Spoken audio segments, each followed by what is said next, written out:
So, going to make a couple little brief introductions. I'm really happy to be here again with my little brother, David.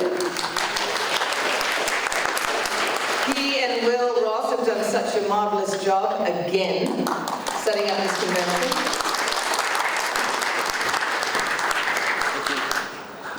I love him like I love myself.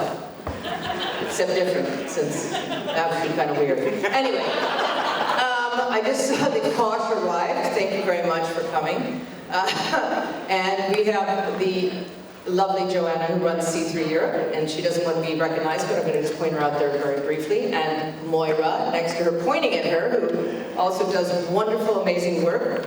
Both of our non-profit foundations reach now nearly 1 million people. And this is, yeah, thank you. C3 Foundation America is 4 years old now. Most nonprofits go down the drain because they just simply can't get funding. We've relied on the kindness, I swear to God, of science fiction fans. And they are the ones, you are the ones, who allowed me to make my award-winning documentary, One Little Pill, which now is on Amazon for free. It's saved so many lives. I believe the old English contingency got me a TED Talk, which has been seen by over 300,000 people, saved lives, wrote a book, and we find ourselves here now actually making great strides. We're doing 2 news shows in the next couple of months in New York, and we're making changes in the basic foundation of treating alcohol use disorder. And with that, coming to an event like this and being able to talk about it, I'll get back to Babylon 5, don't worry. I have brought a lot of I don't have much memorabilia left because I basically hoarded out over the years to support my nonprofit. But I shipped this to my little brother, and he was lovely enough to hang on to it. And basically what we're going to do is we're going to, after we do our Q&A and talk a bit, if something interests you, just know that it's going to support C3 Foundation for the next year. And we hope to keep running and keep being able to help people for free. We don't monetize it. I counsel people for free. Joanna counsels people for free. This is what we do out of the love of our hearts to help people lead better, healthier lives. So I thank you all for being here, first of all. So let's get back.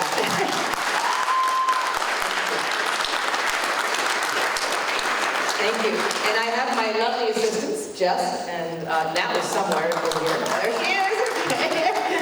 And so they're going to be picking up items and bringing them around after we talk about it. But first of all, what brings you here? You. Oh, okay. I would love to hear some questions. Something that you would like the answer to, yes. How do you figure Dylan's hair works? Does it go through the bone, or? You know, there were a couple episodes, that particular episode when I was dealing with Dylan's hair, I don't know if a lot of you know this, but I had a competition with Jerry Doyle, which was, I wanted to be in all of the episodes, so that he would never be in more episodes than me. It was just this childish, stupid thing, but once you get signed on for a 5-year show, if they write you out of an episode, you suddenly get paranoid thinking, did I do something wrong? Did I say something wrong? And anytime I had said anything, I was written into some craziness, like, okay, now I'm bisexual. Okay, now I have a dead brother. Okay, now, it was always because I happened to say to Joe, gee, do you really think she would be doing X, Y, Z? So this particular time, I said, Joe, Jerry has 1 more episode than me. I don't care what you do, just put me in that episode. So here I am coming out of the elevator with the party favors all over my head. And that was the Dylan hairdressing episode, yeah, that was written in. Made no sense, but I got my residual check. Thank you. Anybody else? Have you ever been surprised by an actor you've worked with or a guest on any of the shows you've worked on? Have I what? Ever been surprised by? You expect an actor to be a certain way. Have you ever been surprised by an actor while working on the show? By a guest actor? Yeah. Or...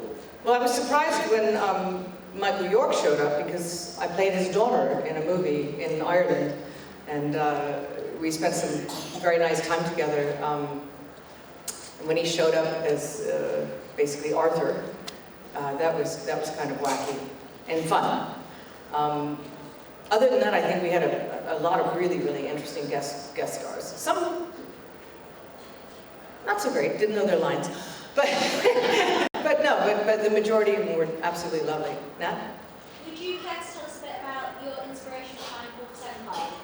My inspiration behind Wolf's Empire? Well, if you're gonna play a kick-ass, fluid, sexual, telepathic, Russian commander in a TV series, I suppose you have to create some sort of character that comes even close to that. So here we have Akala, who I just fell in love with.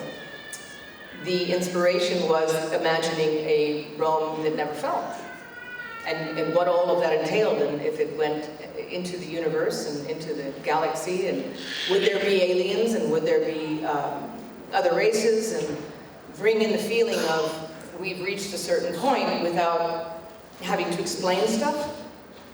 So I think that's something that is refreshing when you read it. It's human beings are human beings, but they're wrong, which comes along with all of that baggage as well. You know, if you're not from a good family, or you are a slave, or, it still has the negativities, but it also has a whole room of a world that is, you know, world building is an interesting thing. It's something that can take you just about anywhere. So it was a really good place to start, put it that way. It was definitely a good place to start. Let's see, a Rome that never fell. Okay, where do you go from there? I'm very proud of the book. I love working with my partner Morgan, and we're going to actually meet up in Rome in 2 weeks.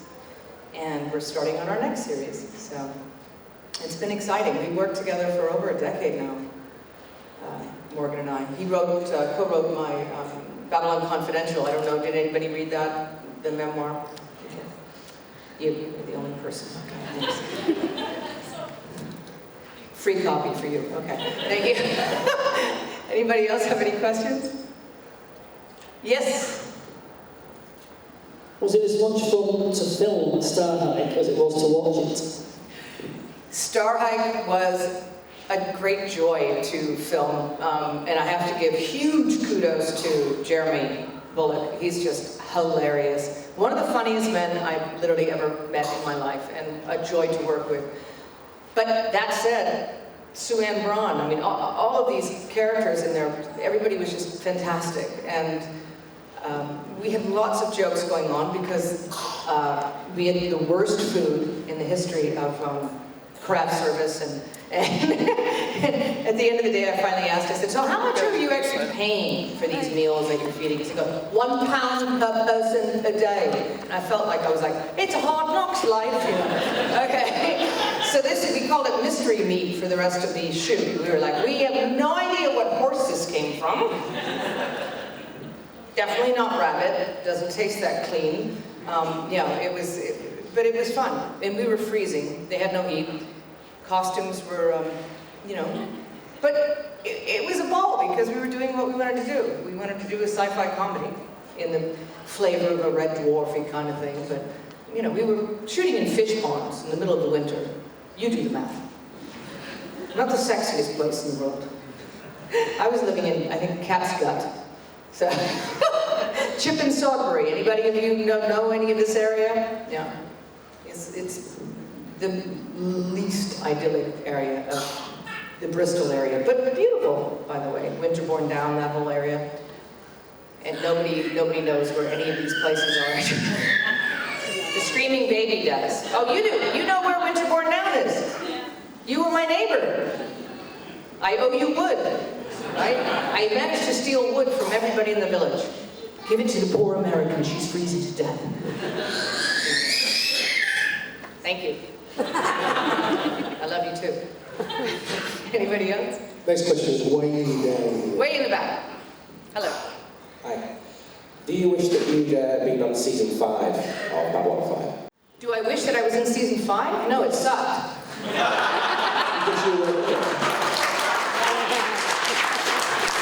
Right back at you, son. See, I'm smart. When the party's over, I leave. Yeah, no, I'm just joking. Thank you again. I love the Screaming Baby.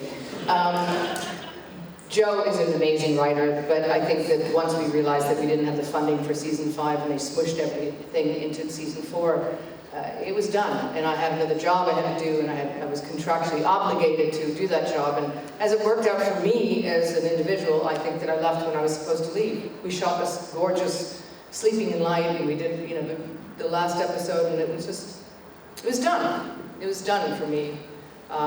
I actually have never seen season 5, so I wasn't dissing it. But what I hear is that it's without me, so that's joking. Bruce would get up on stage now and kick my ass. Anybody else? Hello. Hello. I was just wondering, there was the whole fan rival between Babylon 5 and Deep Space Nine when they both aired at roughly the same time. Was there any that sort of feeling on set that you were trying to outdo Deep Space Nine? Well, I don't know if you guys know the story was that Joe Straczynski pitched Babylon 5 to Paramount, and they stole it.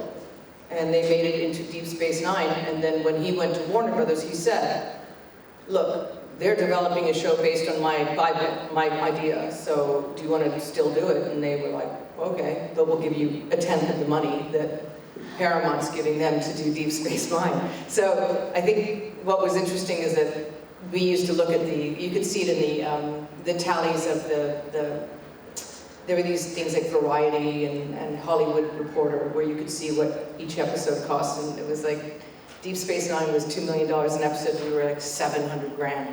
And we'd come in and go, but we've got CGI.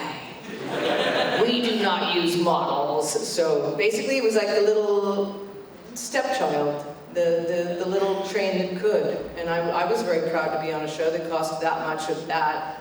And we never worked overtime. We didn't work our actors to death. They worked 23 hours a day. I used to be friends with Terry Farrell, and she would say, I worked a 22-hour days a day. That's crazy. Yes, you make overtime, but we couldn't afford to pay overtime, so we had to condense everything into a 12, 13-hour day, except for the aliens who had a few hours of makeup extra. But, we made a good quality show for a third of the price.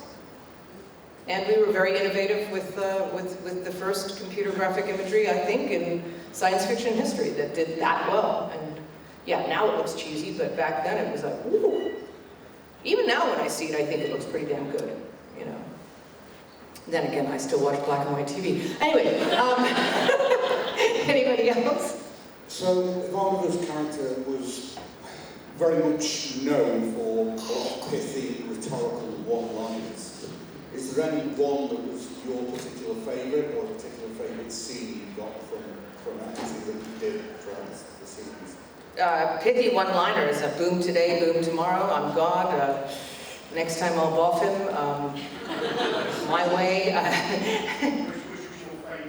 My favorite scenes were, believe it or not, everyone always says, what's your favorite episode? I happen to love the Drazi episode because it was so absurd, the green, purple, and it was the first time that I had such great comedic actors. I loved everything with Zathras. I loved my scenes with Zathras.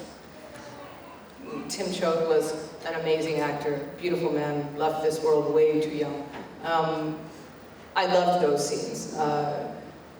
I really enjoyed working with Bruce. Some of our, repartee wasn't exactly the best stuff because we were in CNC and we were just, doing commands and so forth. But, when you think about it, I didn't really have a lot of time with the big scene eaters, Andreas, Peter, Mira. I didn't really have time with them. Bill and I used to joke that we were on the White Star, basically doing this. On the White Star, we are pretending that we're flying a ship.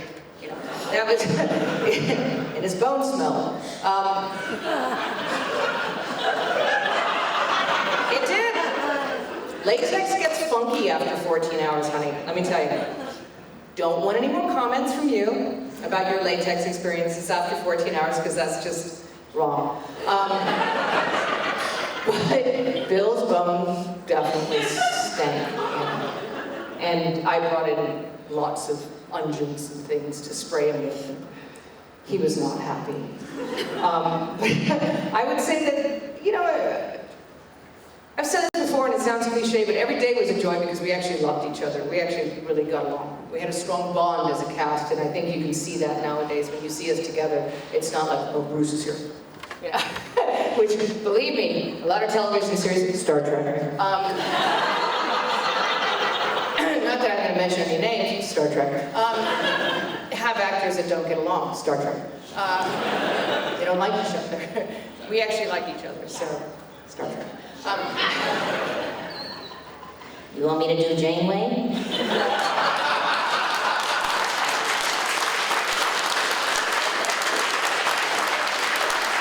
You know, it always comes up. I'm coming, Captain. I know, it's so bad, and I always do the Lollipop killer. It's only because her voice has that certain thing. And it is a certain thing of healing that you just suck on. And then you can sound like Captain Janeway. Maybe it's something to do with Darth Vader, too. I never really thought about the connection between that, but I'm going to research that. Definitely. Yes, sir. If they ever were to come across each other, which do you think would win between the White Star from Babylon 5 or the USS Defiant from Deep Space Nine? I think the White Star, because it had the Minbari stuff going on there, man. That's a White Star, definitely. Yeah, hey, there's Delenn walking by right there. Well, no, actually, that's a man. Sorry, but he had the Minbari head on. Okay. My bad, my eyes are failing. Old age. It's all right. Hey, you look great. Is that David? Oh my God. It's my brother. Didn't even recognize him. I think that we never saw the real, I mean, we did, yeah, okay, I died on, didn't I die on a White Star? So that doesn't really give it a lot of credit right now. But it's a damn good ship. Yeah, White Star. White Star, definitely. Yes. Okay, Joel, you've got the next question. In one of the early seasons, there's an episode where you're dealing with an alien race that concluded their trade with sex. What was your response when you first read the script?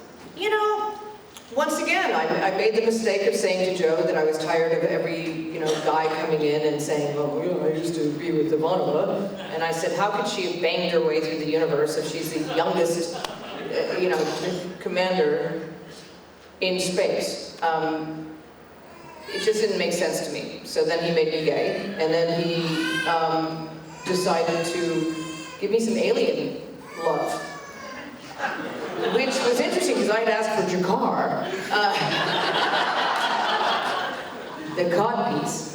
I just said, if you're going to do something, wouldn't that be interesting to put Ivanova with Jakar? They're both strong, they're kind of, wouldn't that be fun? Then he wrote this sex scene between Peter and that was, you guys do know about that, right? You do know about that. Do you know about the sex scene that was supposed to be between Peter and Andreas? Yes. Okay, you know about it. That he wrote it, and that we thought we were going to shoot it, and that everything went down until the actual moment that we were supposed to shoot it. Yeah, including making the full nude chest for Andreas. That would have been a hell of a scene. Post-coital. Sorry, children, I know, but you don't understand the word coital. Thank God. I thought that was a very humorous scene. I didn't appreciate the boom shakalaka dance because I basically read it and he said, oh no, you have to improvise the dance moves. Okay. So you want me to learn these pizza Dane lines or whatever it is and then dance to it. And at that point, that Dance Like an Egyptian thing was out. That's why I did that. So yeah, I just kind of watched MTV. Yeah, we used to have MTV back then. And I stole a couple of moves and made up that horrific dance, which will haunt me for the rest of my life, but thanks for bringing it up. Love you. Love you. I'll deal with you later. Thank you. Yeah. Anybody else?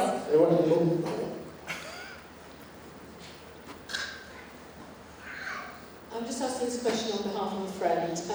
She wants to know, it's a renowned fact that Jerry was an absolute comedian on set. But who else was the next worst culprit. And I heard rumours it was you, but who else? I would say that the people who got separated the most were Jerry, Bruce, and me. We were not allowed to be in the same rooms at times because we were 5-year-olds. Richard Biggs was awfully funny too, but he was able to maintain a modicum of professionalism, whereas Bruce and Jerry and I were, no. It was like, once we started in, it was done. The day was done. And they finally would have to say, you know, seriously, we've wasted 12 minutes with you laughing. Yeah. So there was a lot of hijinks. But then again, we got the job done, so, why not have a little bit of fun? Thank you. Anybody else? If you could have chosen a love interest in Babylon 5, who would it have been? Jakarta. I've said it before, but yes. Although I have to say, Andrea Thompson would have been my choice as a woman, yes, definitely. Yeah. It's hard to choose between an alien and a hot telepath.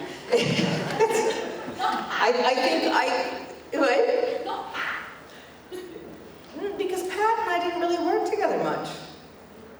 Yeah, she was more in 4 and 5. Yeah. I mean, we worked together a little bit, but not much. It definitely wouldn't have been Walter, that's for sure. No, that would not have been a good, Tinder date. Ivanova and Bester. Can you imagine? Hi, we met on Tinder. No, that would have been a disaster. Absolute disaster.